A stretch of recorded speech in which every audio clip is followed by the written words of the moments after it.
அன்பு தமிழ் நெஞ்சங்களுக்கு வணக்கம். திருக்குறளும் ஆன்மீகமும் என்ற தலைப்பில் நான் சமீபத்தில் பேசிய தகவல். திருக்குறள்ல ஆன்மீகத்தை பற்றி இருக்கா அப்படின்னு நிறைய பேருக்கு சந்தேகம் இருக்கும். ஏன்னா உலக பொதுமுறை அவர் கடவுளை பற்றி எந்த கடவுளையும் தனிப்பட்ட முறையில் போற்றி பாடலை, எந்த மதத்தை பற்றியும் எந்த ஜாதியை பற்றியும் குறிப்பிடலை.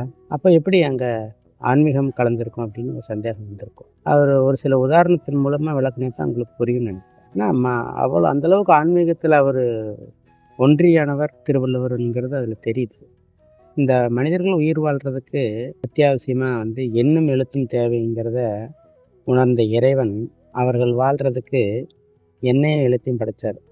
அப்படிங்கிறதுக்கு உதாரணம் திருக்குறளில் முதல் குறளாக இருக்குது. அகர முதல எழுத்தெல்லாம் ஆதி பகவன் முதற்றே உலகு. ஏன்னா மனிதன் வாழ்கிறதுக்கு அந்த எண்ணெய் எழுத்து எவ்வளோ முக்கியங்கிறதையும் அதே திருக்குறள்லேயே எண்ணென்ப ஏனை எழுத்தென்ப கண்ணென்ப வாழும் இதற்கு எண்ணும் எழுத்தும் கண்ணெனத்தகும் அப்படின்னு நம்ம உணர்ந்திருக்கிறோம், பார்த்துருக்குறோம், கேட்டிருக்கிறோம். ஆனால் அது இறைவன் தான் தோற்றுவிட்டுதான் எழுத்த அப்படிங்கிறது அந்த குறளில் இருக்குது. அல்லது அது இல்லாமல் அந்த எழுத்தை வேற யாராவது கண்டுபிடிச்சாங்க, தோற்றுவிச்சாங்க அப்படிங்கிறதுக்கு ஏதாச்சும் வரலாற்று சான்று இருக்கா? இப்போ நம்ம தாமஸ் ஆல்வா எடிசன் பல்பை கண்டுபிடிச்சாரு, நீராவி என்ஜினை ஜேம்ஸ் வாட் கண்டுபிடிச்சாரு, கிராம்ஃபெல் டெலிஃபோன் கண்டுபிடிச்சாரு அப்படிங்கிற மாதிரி ஒரு வரலாறு இந்த எழுத்தை இவர் கண்டுபிடிச்சாரு அப்படின்னு இருக்கான்னா இல்லை.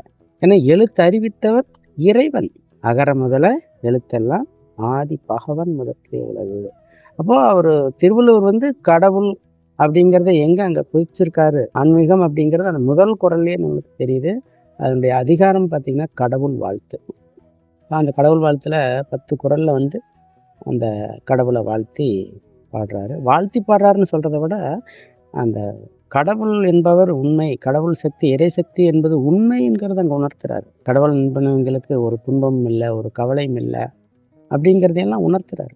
வேண்டுதல் வேண்டாமை இலானடி சேர்ந்தார்க்கு யாண்டும் இடும்பையில, இடும்பைன்னா துன்பம், அது மாதிரி தனக்கு உவமை இல்லாதார்க்கு தாழ் சேர்ந்தார்க்கு அல்லால், தனக்கு உவமை இல்லாதான் தாழ் சேர்ந்தார்க்கு அல்லால் மனக்கவலை மாற்றல் இது. இறைவனுடைய திருவடியை தொழுது வழிபடாதவங்களுக்கு கவலைங்கிறது அவன் வாழ்வில் தொற்றிக்கிட்டே இருக்கும், அவங்க கூட இருந்துக்கிட்டே இருக்கும். அப்போ இறைவனை நீங்கள் கட்டாயம் தொழணும் அப்படிங்கிறதையும் நாங்கள் ஆணித்தரமாக பதிய வைக்கிறாருங்கிறத நம்ம அங்கே புரிஞ்சுக்கணும். இதை புரிஞ்சுக்கணுங்கிறத விட இதை புரிய வைக்கணும். இந்த கோணத்தில் நீங்கள் திருக்குறளை பார்க்கணும் அப்படிங்கிற சிந்தனையில் தான் நான் இங்கே உங்களுக்கு சொல்ல வரேன். பிறவி பெருங்கடல் நீந்துவர் நீந்தார் இறைவன் அடி சேராத. இப்போ உன்னுடைய வாழ்க்கையை நீ கடக்கணும்னா கடவுளை கைப்பற்றாம நீ கடக்கவே முடியாது. எவ்வளவு ஒரு 1.25 அடியில் சொல்லியிருக்காருங்கிறத சிந்திக்கணும்.